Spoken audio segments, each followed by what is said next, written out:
예, 어깨 신앙과 가슴 신앙이라는 제목으로 하나님 말씀 증거하도록 하겠습니다. 성막 다 만들었습니다. 말씀대로 순종해서 다 만들었습니다. 그런데 끝난 줄 알았는데 끝이 아닙니다. 마지막으로 제사장의 옷이 남아 있었습니다. 무슨 뜻입니까? 완성이라는 것은 건물이 아니라 사람까지 가야 완성이 된다. 그런 메시지가 있다고 생각을 합니다. 우리 베드로전서 2장 9절 보니까 우리를 왕 같은 제사장이라 그러잖아요. 그러니까 제사장으로 온전히 설 때 성막이 완전해진다라는 것입니다. 구약에서는 제사장이라 그러고 신약에서는 증인이라고 그럽니다. 로마서 15장 16절 보니까 사도 바울이 자기 자신의 증거된 삶을 하나님의 복음의 제사장 직분을 하게 하사 그랬습니다. 그러니까 제사장 직분이 복음의 제사장 직분이잖아요. 그러니까 증인의 사명이 제사장이다. 그래서 구약에는 제사장이라고 많이 불렀고 신약에는 증인이다 이렇게 부른다는 것입니다. 그러므로 아름다운 교회가 되기 위해서는 건물만 있으면 안 됩니다. 제사장이 있어야 됩니다. 사람이 있어야 됩니다. 증인이 있어야 됩니다. 사람이 있어야 됩니다. 어떤 교회를 가보면요, 건물은 되게 화려해요. 근데 사람이 없습니다. 제사장이 없습니다. 되게 초라하더라고요. 근데 건물은 작은데 사람이 넘쳐납니다. 제사장이 넘쳐나고 증인들이 넘쳐납니다. 그럴 때 영광이 임하는 것을 보게 됩니다. 크리스찬은 영광의 제사장이고 영광의 증인이라는 거 잊지 마십시오. 어제도 우리가 고성선교 다녀왔죠. 많은 제사장들이 간 겁니다. 증인들이 간 겁니다. 그래서 아름답습니다. 교회다운 모습들을 우리 날마다 보여줄 수 있는 우리 믿음의 종 되기를 바랍니다. 오늘 이 제사장의 옷에 관한 것에 대해서 우리 세 가지 메시지를 살피도록 하겠습니다.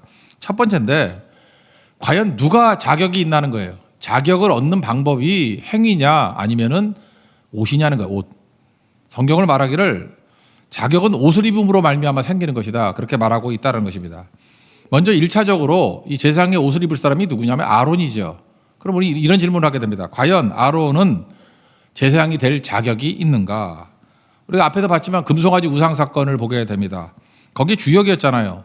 밑바닥까지 추락한 모습의 아론을 보지 않습니까? 아론이 주동자잖아요. 그런데 그런 사람이 무슨 제사장이 자격이 있는가? 이렇게 묻겠죠. 똑같이 묻는다 그러면 우리도 마찬가지죠. 내가 자격이 있는가? 우리가 자격이 있는가? 자격으로 따진다는 건 없습니다.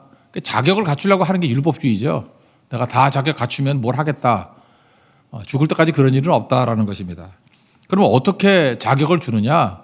옷을 입는 것을 통해서 자격이 생긴다는 것입니다. 여기서는 제사장의 옷이고 신약에 오면 뭐라 그러죠? 그리스도로 옷 입었느니라. 그러니까 옷 입는 방법이라는 거예요. 자격이 아니라 하나님의 옷으로 이렇게 덮어버린다는 거예요. 그래서 초라함이 영광으로 변화가 된다라는 것입니다. 그러니까 신약에는 옷 입는다는 표현을 많이 쓰죠. 로마서 13장 14절 보니까 주 예수 그리스도로 옷 입고, 갈라디아 3장 27절 보니까 누구든지 그리스도와 합하기 위하여 세례를 받은 자는 그리스도로 옷 입었느니라. 여러분들이 우리가 칭의라는 말하고 성화라는 말을 많이 하지 않습니까? 믿자마자 옷 입는 거예요. 믿자마자 거지 옷에서 왕자 옷으로 바뀌는 겁니다. 그러니까 신분이 바뀌는 거죠. 그러니까 신분은 순식간에 바뀝니다. 그걸 뭐라 그러죠? 옷 입는다는 것을 믿는다 그러거든요. 내가 예수님을 믿는다. 그럴 때 예수님을 옷 입는다. 동의어예요. 믿으면 믿는 순간에 우리가 의롭다고 칭하는 겁니다. 그래서 칭의 그러잖아요. 칭의. 그게 순식간에 벌어져요. 이건 신분의 변화입니다. 그런데 거지가 왕자가 됐다고 해서 신분은 변화가 됐지만 삶이 변화되는 건 아니잖아요. 그래서 수준의 변화는 시간이 걸리겠죠. 그래서 그걸 성화라 그러다. 성화의 과정을 통해서 수준의 변화가 이루어지게 된다. 그런데 율법주의는 반대로 얘기하죠. 성화가 다 되고 난 다음에 자격을 준다 그러는 거잖아요. 그러니까 불가능할 뿐만 아니라 자격이 있는 척 하는 거죠. 변화된 척. 인간은 그럴 수 없다는 것입니다. 율법을 다 지킬 수도 없고 율법은 진단하는 건데 우리를 치유하거나 변화시킬 능력이 없다. 그러면 예수를 믿는다는 것은 뭐냐? 여러분들 아론도 그렇고 우리도 그렇고 자격을 갖추는 게 아니에요. 내가 부족하고 연약하고 죄인이지만 예수님을 믿습니다. 그럼 예수님이 옷을 확 덮어버린다니까요. 그리스도로 옷 입혀주면은 예수님의 사람인 척하며 살아가는 거예요. 그러다 보면 시간이 지나면은 변화가 되는 거. 그걸 성화라 그런다는 거예요. 그 예수 믿는 거의 핵심이라는 것입니다. 이거는 우리 기독교에서만 하는 얘기가 아니라 일반 사회에서도 있는 얘기죠. 제복의 힘이라는 거 아십니까? 옷의 힘. 제 친구가 제 또래들이 경찰대학 2기입니다. 2기. 2회 졸업생이 제 친구들이거든요. 그래서 뭐 경찰 마피아가 생겼다 그러고 막 그러잖아. 그죠? 2회, 3회 그 또래들이 경찰 권력을 지금 다 잡고 있는 것 같은데 그때만 해도 어떤 조건이 있었냐면요. 경찰대학 1회, 2회, 3회 이럴 때는 경찰대학 졸업만 하면은 팥줄 소장 시켜줬습니다. 그러니까 졸업하자마자 24살 막 요런 애들이 팥줄 소장이 된 거예요. 아버지를 밑에 두고 막. 그러니까 그 정도로 경찰대학을 키우기 위해서 막 사람들을 모았거든요. 그러다 보니까 뭐 똑똑한 애들도 갔지만 제 친구 중에 경찰대 간 애들은 좀 껄렁껄렁한 애들이 많이 갔어. 뭐 저런 놈이 경찰이야. 그런데 경찰복을 입고 팥줄 소장이 되니까 그럴듯하더라니까요. 그 껄렁껄렁한 애들이 경찰 다 와요. 그리고 나도 모르게 약간 겁도 먹겠더라고. 딱지대지 마. 뭐 이런 느낌이 들기도 하고. 옷이 주는 힘이 있더라고요. 25, 6 그밖에 안 되는데 경찰 소장, 팥줄 소장님이 된 거예요. 그러니까 꽤 힘이 있더라고요. 그래서 제가 제복의 힘이 얼마나 큰지 그걸 깨닫게 됐어요. 우리 선생님도 마찬가지예요. 교사도 뭐 다 훌륭한 분만 교사 되는 게 아니잖아요. 근데 교사라는 타이틀을 딱 주면은 교사가 주는 옷, 그게 그를 변화시키는 거죠. 선생이 다운 모습으로 변화가 되는 거죠. 반대 예를 한번 들어봅시다. 보통 목사님들 그러면 뭐 그렇게 껄렁껄렁하게 살지는 않잖아요. 목사들이. 그죠? 근데 목사님들도 예비 군복을 입혀놓으면요. 아무 데서나 볼일 보고 모자 삐딱하게 쓰고 그래요. 그래서 제가 느낀 게 뭐냐면 야, 옷이 주는 힘이 대단하구나. 옷을 어떻게 입냐에 따라서 사람이 달라지는구나. 우리도 마찬가지예요. 예수님으로 옷 입으라는 거예요. 그러면은 내가 작은 예수로 살아간다라고 생각하다 보면 그게 변화가 되는 거죠. 하루아침 변화는 안 되지만 그렇게 하다 보면 변화가 되는 거죠. 이 똑같은 메시지를 준 게 C.S. 루이스의 순전한 기독교, 그중에 가장합시다라는 챕터에 보면 게 나온다니까요. 어떤 못생긴 사람이 있어요. 그 예화예요. 너무 못생겨가지고 가면을 쓰고 다녔답니다. 저녁에는 벗고. 그러다가 귀찮아가지고 그냥 계속 가면을 쓰고 살았대요. 10년이 지났습니다. 그 다음에 가면을 벗었더니 진짜 잘생긴 모습으로 변화가 됐대요. 이게 가면에 눌려가지고. 물론 지어낸 얘기죠. 그죠? 그러면서 C.S. 루이스는 이렇게 얘기를 합니다. 예수 믿는 게 바로 뭐냐 하면은 가장하는 거다. 크리스찬이다 그럴 때 작은 그리스도라고 이렇게 가장하며 산다는 거예요. 아닌데 그렇다고 믿고 그런 척하고 사는 거라는 거예요. 그렇게 쭉 지나다 보면 진짜 그렇게 되더라. 그래서 가면 쓰는 거를 칭이라 그랬고 진짜 그렇게 되더라를 갖다가 성화로 설명을 하고 있어요. 제가 볼 때 뭐 나쁜 거 아닌 것 같아요. 우리도 예수를 믿는다는 게 뭡니까? 예수를 옷 입는 거예요. 우리가 살아갈 능력이 없잖아요. 근데 그냥이란 말 있잖아요. 그냥 살아가십시오. 나는 살아갈 수 있다고 생각하면서 나는 사랑의 사람이야. 그래서 그냥 사랑해 버리는 거예요. 우리 복음 증거할 때도 마찬가지죠. 우리가 뭐 자격 다 갖춰서 선교했습니까? 나는 증거하는 사람이야. 나는 선교하는 사람이야. 그래서 가가지고 선교했더니 되잖아요. 그죠? 뭐 자격 갖춰서 간다고 하면 몇 명이나 갈 수 있겠어요? 그냥 가는 거예요. 그냥. 친절하지 않습니다. 괴팍한 사람인데 나는 오늘부터 친절한 사람의 옷을 입을 거야.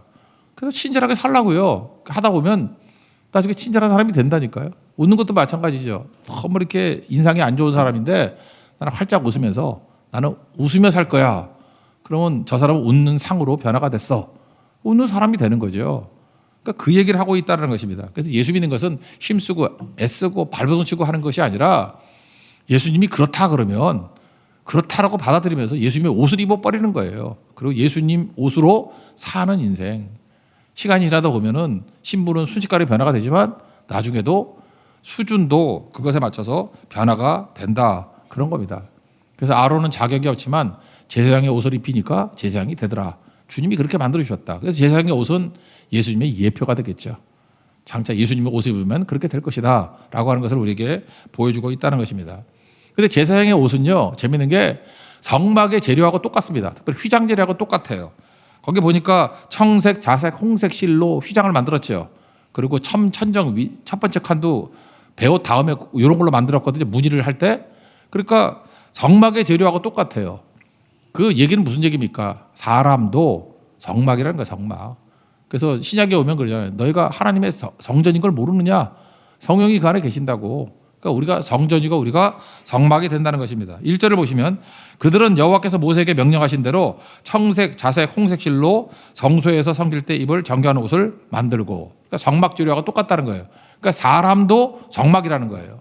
그걸 보여주고 있죠. 근데 차이점이 하나가 있습니다. 2절과 3절을 보니까 특별히 2절만 보면 그는 또 금실과 청색, 자색, 홍색 실과 제사장이 입는 에봇은요, 이 성막 재료하고 똑같지만 하나가 더 들어가요. 금실이 들어간다. 금실이. 3절에 보니까 금을 이렇게 다져가지고 실로 만드는 거예요.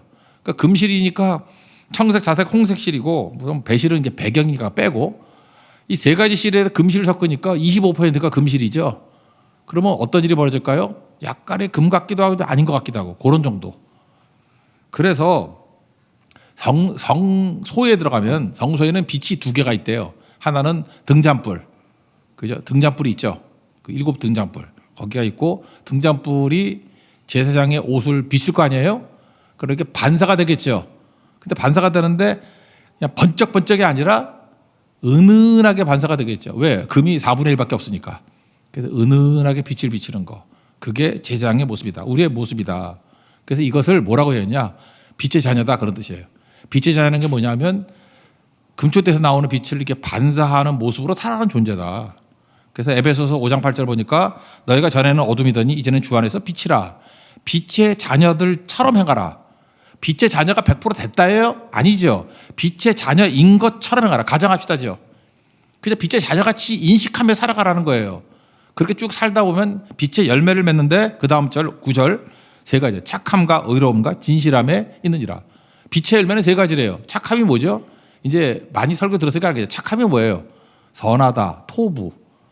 토부가 뭡니까? 끝이 좋다. 끝이 좋다. 합력까지 선을 이룬다. 끝이 좋아진다. 그죠? 지금 현재를 보는 거 아니에요. 마지막 끝이 좋아진다. 그게 선이에요, 선. 주님의 선하심, 그 뭐예요? goodness of God. 하나님의 선하심이 뭐죠? 끝을 우리에게 좋게 만드시는 분이에요. 그게 선하심이라고. 그러니까 선함이란 열매 맺고. 그죠? 빛의 자녀가 되면 끝이 좋아요. 또 하나는 뭐죠? 의로움. 의로움은 구원이라고 했죠. 구원. 구원의 기초. 예수님의 십자가의 의. 그래서 의에 줄이고 목마른 자는 복이 있나니 구원에 대해서 줄이고 목마른 자는 복이 있다. 그래서 의로움은 구원이라고 구원. 그리고 진실함은 뭐겠습니까? 충성, faithfulness, emet, 성실함 이런 거겠죠.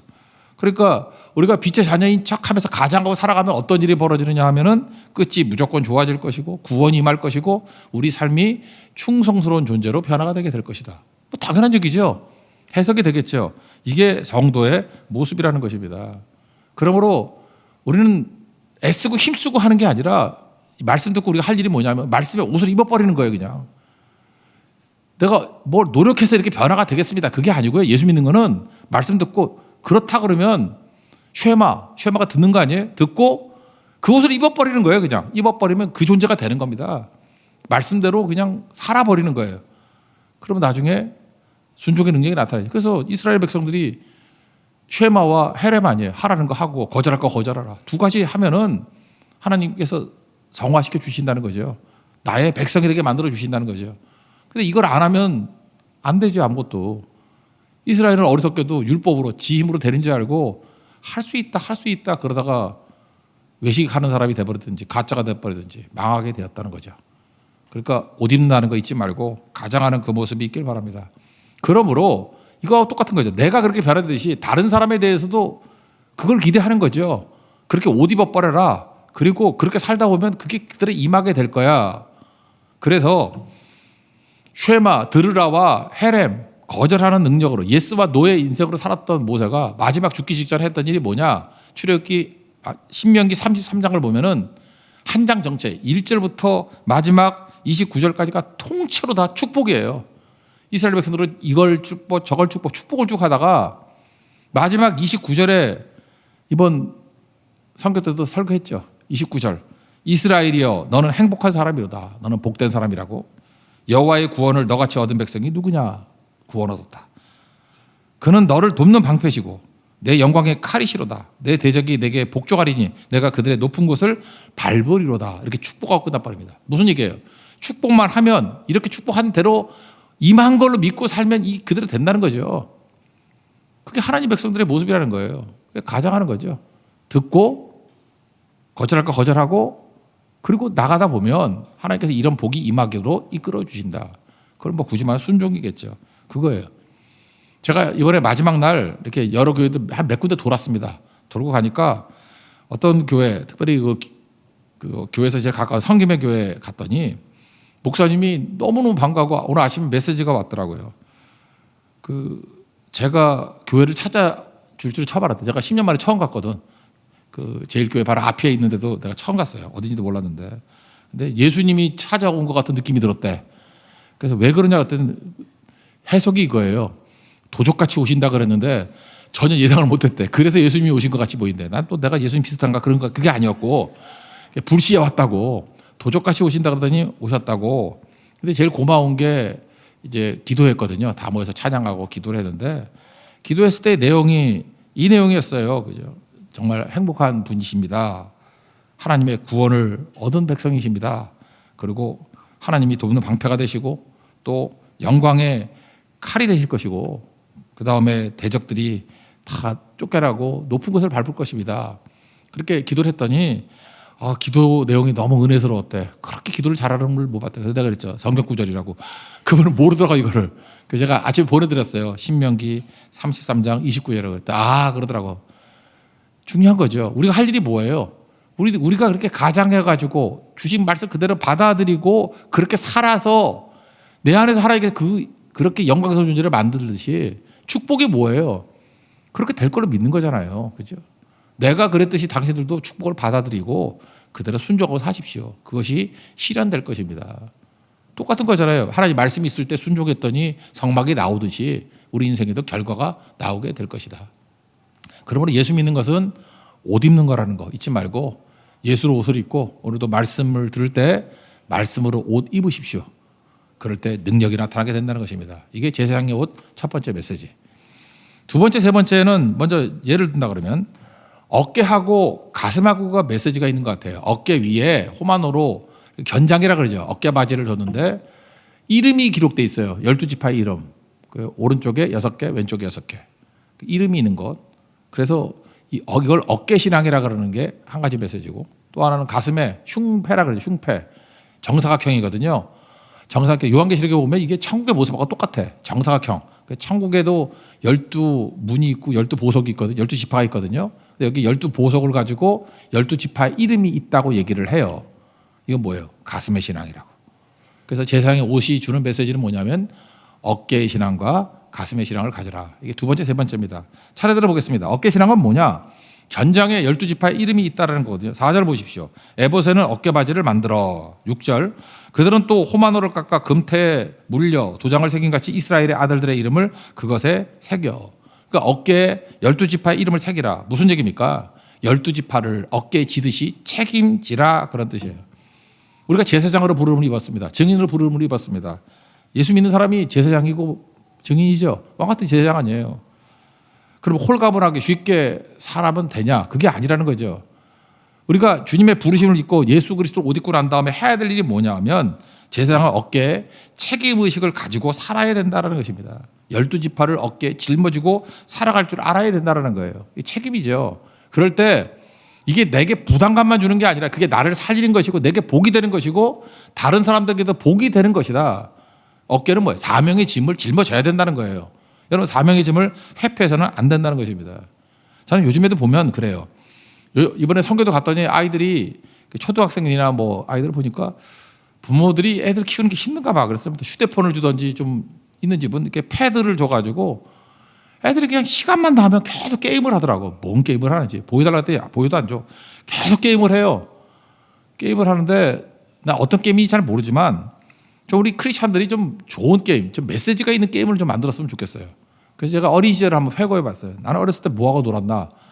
못 살던 시절이니까 돌멩이 갖고 놀았어요. 돌멩이 갖고. 뭐 정 힘들면 돌멩이 던져가지고 피 터지고 뭐 그러면 아주 스릴을 느끼고 그러고 살았어요. 제가 어렸을 때 놀던 게임이 뭐였냐면 다 메시지가 있었다고. 옛날엔 골목길이 포장이 안 돼 있었어요. 흙이에요. 흙이니까. 제일 많이 했던 게 뭐냐 하면 땅 따먹기. 그거 아세요? 땅 따먹기. 돌멩이를 탁 쳐가지고 한 점, 두 점 돌아오면은 그 삼각형이 내 땅이야. 그리고 또 땅이 그 귀퉁이 있으면 또 뼘을 대야. 이게 뼘을 한번 딱 재면 거기가 딱 커가지고 통째로 날로 먹어. 제가 땅 따먹기 되게 잘했어요. 일단 기하학적인 구조를 잘 짜기도 했고 힘 조절을 잘했어. 그래서 제가 당구를 잘 치는가 봐. 이 힘 조절을 잘했어. 그래서 골목에 있는 3분의 2 땅이 다 내 땅이었어요. 거의 그랬어요. 거의. 내가 되게 재벌이었거든. 땅 부자였다고. 그래서 남부럽지 않게 살았는데 저녁 때가 되면요 엄마가 밥 먹어라 그래요. 그럼 애들이 하나 둘씩 가. 난 저는 안 갔어요. 땅 부자니까 아까워서 갈 수가 없어. 홀로 남았어요. 이거 내 땅인데. 이제 어머니가 화를 내시면서 빨리 들어오라 그래요. 그러면 들어가요. 그럼 그 다음 날은 다시 또 처음부터야. 내 땅 없어져요. 다시 땅 따먹기를 또 해야 돼. 그거를 반복하면서 제가 느꼈던 게 뭐냐 하면은 빈손의 의미를 깨닫게 됐어요. 인생은 빈손이구나. 백날 땅 따먹게 해가지고 따봐야 엄마가 부르시면 끝나는 거구나. 이걸 매일같이 반복을 했다고. 그래서 인생은 빈손이야. 인생은 빈손이야. 잊지 않았다고요.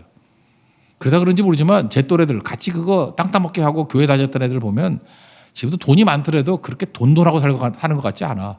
왜? 어려서부터 수없이 반복했거든. 결국은 어머니가 부르시면 끝이라고. 야, 밥 먹어라. 그러면 끝나. 인생이 하나님이 부르시면 이제 천국 와라. 그러면 끝이라고. 빈손이에요, 빈손. 그래서 땅의 것을 구하며 살지는 않더라고. 하늘의 것을 구하는 인생. 그래서 땅 따먹기라는 놀이를 하면서도 우리 가슴에 메시지가 있었다고요. 땅이 다가 아니라는 거예요. 빈손이다. 지금도 여러분들 뭐 아파트 몇 채 있고 뭐 빌딩 있고 그러신 분들 엄마가 부르면 그거 끝이에요. 그거 아무것도 아니라고. 그러니까 빈손이라는 걸 깨달아야 돼. 게임이 그런 거였다고요. 또 뭐하고 놀았냐 그러면 나중에 언어 순환에서 구슬치기가 그러는데 우리 때는 구슬치라고 그런 사람이 한 명도 없어. 다마치기야. 일본 말이지만. 다마치기. 구슬치기. 삼각형 만들어 놓고 뭐 몰아놓고 이렇게 딱 때려가지고 바깥에 나가면 따는 거 그런 거 있죠. 뭐 모르면 말고 그런 게 있어요. 근데 원래 이게 저는 그 위에서 던지는 걸 잘했거든요. 이거를. 그때 반치기래. 너무 잘해가지고. 그래서 밑으로 하래. 밑으로 해도 꽤 잘 됐어요. 그 다마치기를 반복하면서 제가 뭘 배운지 알아요? 영적 집중력. 집중력을 배웠어요. 야, 딴 거 생각 안 하고 저거 집중하고. 그래서 양궁, 사격 이런 거 잘하는 거라고. 집중력. 뭐 타겟을 놓고 하는 거 그거 구슬치기 하면서 다 배웠어요. 그러니까 집중력이 뭔지는 어려서부터 배웠다고. 집중하지 않으면 쓸데없는 데 해봐야 소용없어. 힘 아니야. 집중하는 거야. 초점이 중요한 거야. 게임을 하면서도 그걸 되새기는 거예요. 초점 없는 힘은 아무 의미도 없어. 또 뭐하고 노는지 알아요? 놀 게 없으니까요. 딱지치기. 딱지치기 뭐냐면 종이 이렇게 접어가지고 네모나게 딱지 만든 거예요. 그거 뒤집으면 먹는 거거든요. 근데 부잣집 애들은 좀 마분지 같이 좀 두꺼운 종이가 많이 있고 가난한 집은 맨날 그 신문지 같은 거 흐물흐물한 종이밖에 없었어요. 근데 우리 위에 2층 양국집 살던 애는 맨날 마분지 같은 거 들고 나와가지고 동네 거 다 따먹고 그랬어. 근데 하나님이 도우사 이렇게 치다가 이렇게 벽에 다 걸릴 때가 있어. 그 기회거든요. 내 흐물흐물한 그 마분지 같은 거를 흐물흐물한 종이로 옆에 탁 치기만 하면 넘어질 수 있어요. 제가 딱지 치면서 치기 하면서 뭘 배웠느냐? 역전되리라 이걸 배워. 역전되리라. 뒤집는 거거든요. 뒤집으면 이기는 거야. 뒤집으면 딱 쳐가지고 뭐 옆에 치든지. 그래서 난 역전되리라 찬양 부르면서 맨날 딱지치기 생각나. 역전되리라. 뒤집어지리라. 업사이드 다운. 그러니까 게임 하나라도 다 배우잖아요. 가장 영적인 의미의 백미는 다방구예요. 아세요? 전봇대가 다 있었다고. 지금은 지하에 물체에 있었지만 다방구. 전봇대에 있으면은 술래 그 마귀 같은 술래 두 놈이 가서 터치하면 다 이게 잡혀 있는 거야. 줄 쭉쭉. 저는 영웅이 되려고 끝까지 숨어 있다가 막판에 가는 거예요. 제가 달리기 잘했거든요. 그러니까 요리 피하고 조리 피하고 마귀 같은 놈들 피하고 터치하면 되는 거예요. 다방구 하면은 애들이 다 해방되었네 하고 뛰면서 막 눈물 흘리고 그랬어요. 그죠? 내가 이것을 위해 태어났다. 사명감을 느끼고. 그러니까 복음 하지 복음. 그래 고성성격한 게 뭡니까? 영적 다방구죠. 영적 다방구죠. 묶여있는 마귀에게 묶여있는 자들을 터치해서 복음으로 터치해서 해방시키는 거 아니에요. 그러니까 다방구 하나를 하면서도 아무 도구도 필요 없어요. 계속해서 나는 사명이 있다는 거죠. 누구를 해방시켜야 된다. 누군가를 묶여있는 거 놔두면 안 된다는 거죠. 나만 도망다니면 안 되고 위험을 무릅쓰고 해도 저들을 해방시켜야 된다. 그걸 깨닫는 거죠. 남자만 그래도 여자애들도 더 했어요. 여자애들은 고무줄 맨날 했거든. 고무줄이요 2시간 3시간씩 했다고. 근데 고무줄 할 때 무슨 노래 불렀을 것 같아요? 뭐 서정적인 노래 뭐 꽃이 왔네 이런 거 안 불렀어요. 다 군가에서 군가. 나는 고무줄을 하진 않았지만 하도 여자애들이 많이 불러서 귀에 쟁쟁해. 무찌리자 오랑캐 몇백만인가 뭐 그죠. 나가자 승리의 길로 나가자 승리의 길로 그걸 갖다가 막 눈 감고도 하고 막 걸리지도 않아요. 그죠. 그러니 그때는 뚱가리들 아무도 없었어요. 그거 계속 뛰고 점핑하고 막 난리치니까. 그래서 지금의 그 우리 작년 세대들이 고무줄 하다가 역경을 다 이긴 거야. 그죠? 무주이다 뭐 오랑캐인데 몇백만 문제 없다. 다 게임에 대해서 이게 메시지가 있었다고. 지금 메시지가 얼마나 있는지를 모르겠어요. 그러니까 중요한 게 뭐예요? 다 사명 짊어지자는 거예요. 피하지 않은 사람 아무도 없었어. 다 짊어지자. 그래서 어려서부터 놀면서 깨우친 이런 파이팅 영이 있었거든요. 이게 제사장입니다. 제사장 어깨에 12지파를 지고 가는 거예요. 지고 가는 거. 그게 중요한 거죠. 이런 비슷한 사람이 얘가 나오죠. 구레네 시몬. 예수님 십자가 지실 때 얼떨결에 구경하다가 어떻게 보면 운이 나쁜 거죠. 대신 지우게 했죠. 그때 자기 어깨에 뭐 보니가 되었던 뭐 타이가 되었던 어깨에 십자가를 지니까 나중에 이 집안 전체가 기독교 명문가족이 돼버리잖아요. 성경을 보니까 아내가 온 집안이 다 예수를 믿게 되는가 같아요. 로마서 16장 13절 보니까 주 안에서 택하심을 루포와 그의 어머니에게 문하라. 그의 어머니는 곧 내 어머니니라. 사도 바울이 자기 영적 어머니라고 말하는 사람이 있어요. 누구예요? 루포의 어머니니까 루포가 아들이거든. 그러니까 이 구레네 시몬의 아내가 사도 바울이 영적 어머니 역할을 했다고. 그러니까 기가 막히게 예수를 잘 믿은 분이었죠. 마가복음 15장 21절 보니까 아들이 둘이었던 것 같아요. 알렉산더 루포의 아버지인 구레네 사람 시몬이 시골부터 와서 지나가는데 억지로 예수님의 십자가를 지고 가겠다. 근데 특별히 루포라는 사람은 어떤 사람이냐? 초대교회 때 엄청난 사역자였다고. 그러니까 구레네 시몬이 예수님의 십자가를 짊어지고 어깨에 짊어지고 가다가 집안 전체가 예수님을 위해서 놀랍게 쓰임받는 종이 되지 않습니까? 이스라엘 지파 가운데 유다 지파 네 번째 아들이잖아, 유다. 근데 책임을 어깨에 짊어지니까 네 번째 아들인데 영적 장자가 돼버리잖아요.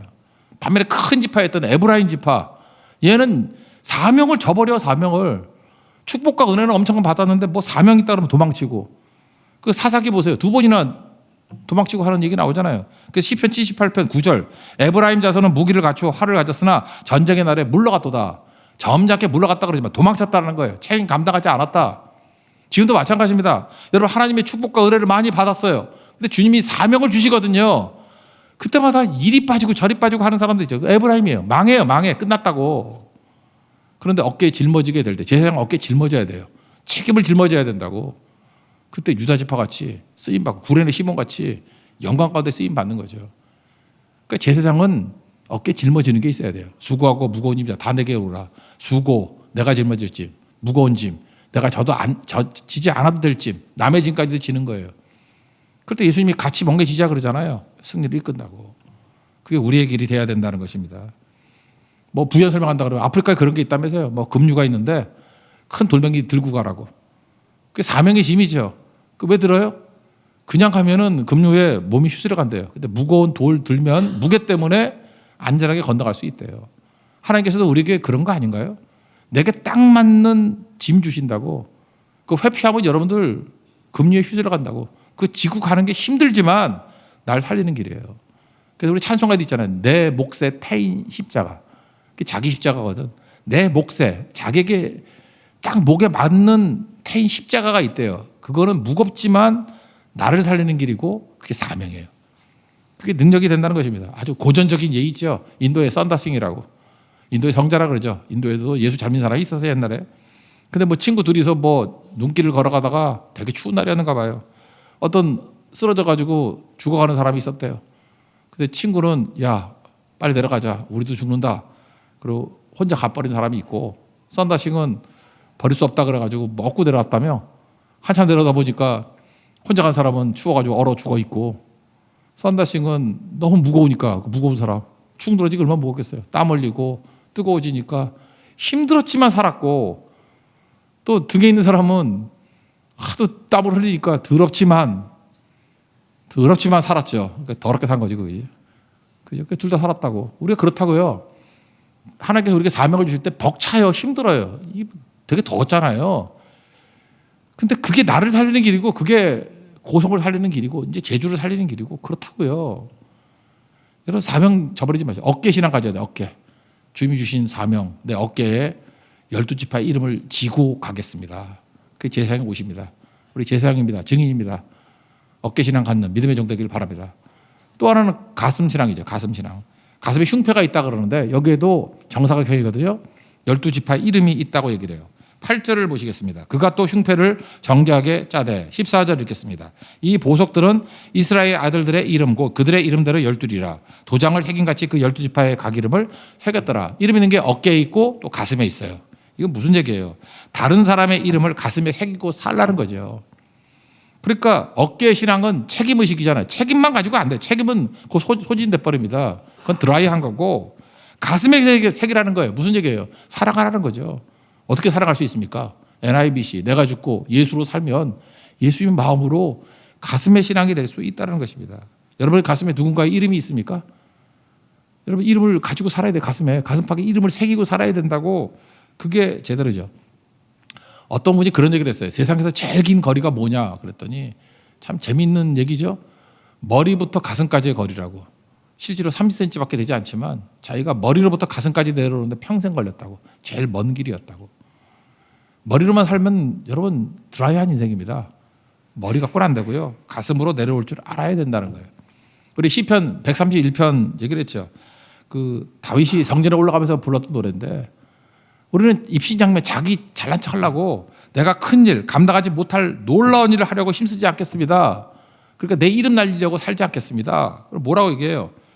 젖된 아기가 그의 어머니 품에 있음같이 하였나니. 먼저 내 자신이 하나님을 엄마 찾듯이 젖된 아기같이 의지하고 살겠습니다. 또 반대로는 뭐예요? 젖된 아기를 품듯이 품고 살겠습니다. 그게 가슴의 신앙이거든요.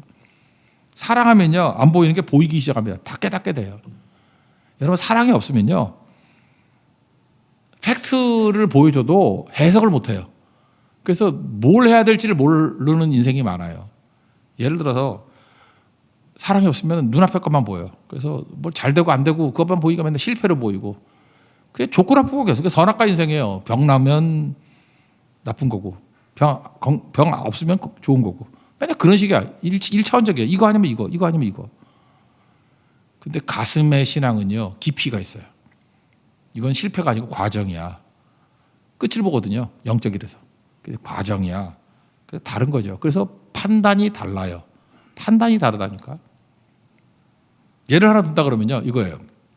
우리 일상에서도 보이는 얘기인데 날씨가 되게 더웠는데 에어컨이 망가졌습니다. 그래서 기사를 불렀어요. 근데 되게 어린 기사가 왔대요. 20대 기사. 그러니까 경험이 별로 없겠죠. 몇 시간 동안 3시간 4시간 막 끙끙 대는데 여러분 에어컨 망가진 게 정기적인 요소도 있지만 환경적 요소도 있기 때문에 간단하지 않습니다. 쉽게 못 고칠 수 있어요. 요인이 너무 많기 때문에. 그래서 4시간인가를 이렇게 실험을 했는데 못 고쳤대요. 그럼 못 고치면 돈 줘야 됩니까? 안 줘야 됩니까? 사실 기계니까 안 줘도 되지. 내가 볼 때 못 고치고도 돈 받는 데는 병원밖에 없어. 병원은 고쳐도 받고 못 고쳐도 받고. 그죠? 네, 그런 것 같아. 그래서 의사가 그래서 좋은 것 같아요. 그죠? 못 고쳐도 돈 다 받아. 근데 하여튼 에어컨을 못 고치면 돈을 안 줘도 되는 거 아니에요. 근데 너무 3시간, 4시간 동안 애쓰는 걸 보니까 미안해서, 안쓰러워서 음료수도 주고 돈도 줬대요. 기쁜 마음으로. 그래서 그 다음날 안 되니까 이제 다시 또 다른 기사를 불렀겠죠. 중년의 기사가 오셨대요. 중년 아저씨가 오셨대요. 기사가 오셨더니만 이게 몇 번 보더니 5분 만에 고쳤대요. 5분 만에. 근데 문제가 생긴 건 뭐냐면 고치지도 못했던 그 고생했던 청년 기사한테 음료수 주고 돈 줄 때는 하나도 안 아까웠는데 5분 만에 뚝딱 하고 고쳐놓으니까 돈이 아깝더라는 거야. 이거 왜 이러죠? 가슴의 신앙이었기 때문에 그래. 거꾸로 생각해 봐야지. 그 중년의 아저씨가 5분 만에 고칠 수 있었던 건 뭐예요? 이 청년같이 젊어서부터 이 경험, 저 경험, 어떤 고치지 못할 에어컨 가지고 3시간, 4시간, 어떤 때 10시간 사투를 벌였던 경험이 쌓였겠죠. 그러니까 지금은 척 보니까 5분 만에 고칠 수 있는 거 아니에요? 그러면 그거에 대한 대가, 과정을 통과한 대가라 그러면 얼마든지 전문가로서 대우해 줘야지. 더 줘야지. 그 사람 10만 원 줬다 그러면 20만 원 줘야지. 그런 거 아니에요? 그게 뭐예요? 가슴으로 이해하는 거죠. 뭔지 이해를 못 하는 거예요, 지금. 제가 개인적으로 제가 경험했던 것 중에 하나도 그런 건데 네팔 선교 갔습니다. 네팔 선교 가면은 그 앞에는 자전거고 뒤에는 그 사람이 2명 정도 앉을 수 있는 그 뭐 캐리어 같은 거 붙은 게 있어요. 그걸 뚝뚝이라 그래. 뚝뚝이. 나 왜 뚝뚝이라 그러는지 모르겠어. 뚝뚝이. 근데 우리 선교팀 갔을 때 이제 짧은 거리지만 급할 때 그 탈 때가 있거든요. 그 뭐 우리나라 돈으로 하면 1,000원 주면 타는 거야. 근데 타는데 주로 선교사들 누구를 타냐면 젊고 건강한 사람 걸 탈라 그래. 그래야 덜 미안하니까. 그 되게 아주 미안하거든. 되게 땀나고 할 때 막 되게 힘들게 해. 그리고 그 사람들이 일부러 힘든 척해. 팁 받으려고. 되게 힘든 척해. 힘들지 않아요. 내가 타봐서 알아. 안 힘들어. 근데 저는요, 제일 늙은 할아버지 거 타요. 어떤 분은 그 자전거 올라타는데 1분 걸리는 분이 있어. 근데 그런 분 타요. 저한테 그래요. 목사님 왜 그 젊은 사람 거 안 타고 잠깐만 그 할아버지 거 타냐고. 한번 생각해 보세요. 진짜 돈이 필요한 사람은 누구예요? 젊은이는 누구나 젊은이가 타기 좋아하잖아. 마음에 편안함이 있으니까. 그리고 빨리빨리 다니니까 돈 더 벌 거고. 할아버지는 안 탈라 그러니까 돈은 필요해도 안 타니까 수입이 없을 거 아니에요. 그렇다고 우리 크리스찬이라 그러면 주로 누구 걸 타주는 게 좋아요? 수입이 적을 것 같은 사람 걸 타주는 게 좋은 거 아니야? 마음은 아프요. 그 아플 거 없지.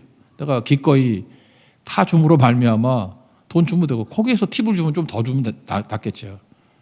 이게 뭐예요? 전체를 볼 수 있는 눈이 뭐죠? 이게 가슴이라고. 가슴의 신앙이라고. 이 가슴을 이해하지 못하면요. 그러니까 우리는 맨날 속는 거야. 눈앞에 보이. 그러니까 선독에 속아 넘어가는 거예요. 뭐 불쌍한 척하고 뭐 동정거린 거 하고 그거 다 속아 넘어가. 그러니까 선동에 속는 거죠. 근데 본질을 꿰뚫게 만드는 건 가슴의 신앙이거든. 내가 죽고 예수님의 말씀, 이 연합도 공감이 안 되더라도 말씀대로 가다 보면 아 이래서 이랬구나. 그걸 본질을 깨닫게 된다고요. 가슴의 신앙 예를 든다 그러면 솔로몬이죠. 솔로몬이 하나님 앞에 뭐 줄까 그랬더니 솔로몬이 일단 태도가 좋아요. 나는 아이입니다. 출입할 줄을 모릅니다. 그러잖아요. 출입할 줄 모른다는 것은 뭐 누워있는다 그런 뜻이 아니고 모세에게 했죠. 모세이 출입할 수 있더라. 출입이 사명을 감당할 수 있더라 그 뜻이에요. 출입이 그런 뜻이고 눈이 쇠하지 않고 기력이 쇠하지 않았다 그랬죠. 흐릿하지 않고. 그러니까 출입하지 못합니다. 난 사명 감당할 능력이 없습니다. 그런 뜻이 아이라고. 뭘 줄까 그랬더니 재판 잘할 수 있도록 듣는 마음을 주십시오. 마음 달라고 그랬잖아요. 마음. 들을 수 있는 마음. 그죠? 가슴의 신앙을 얘기하는 거죠. 그래서 하나님이 주셨죠. 지혜 주셨죠. 마음. 그래서 샘플로 재판하는 얘기 나오잖아요. 그 엄마가 미련해가지고 지혜 깔아 뭉개는 거 막 하나 죽어가지고 하나 해놓고 서로 지 엄마라고 다투는 거야. DNA 검사하면 찾아낼 수 있지만 얘네 DNA 검사 못 하잖아. 어떻게 찾아요? 그랬더니 가슴의 신앙을 가진 사람은 주장하는 바가 아니라 본질을 깨닫는 능력이 있다니까. 칼 갖고 와. 반 쪼개가지고 공평하게 나눠. 그때 어떤 일이 벌어집니까?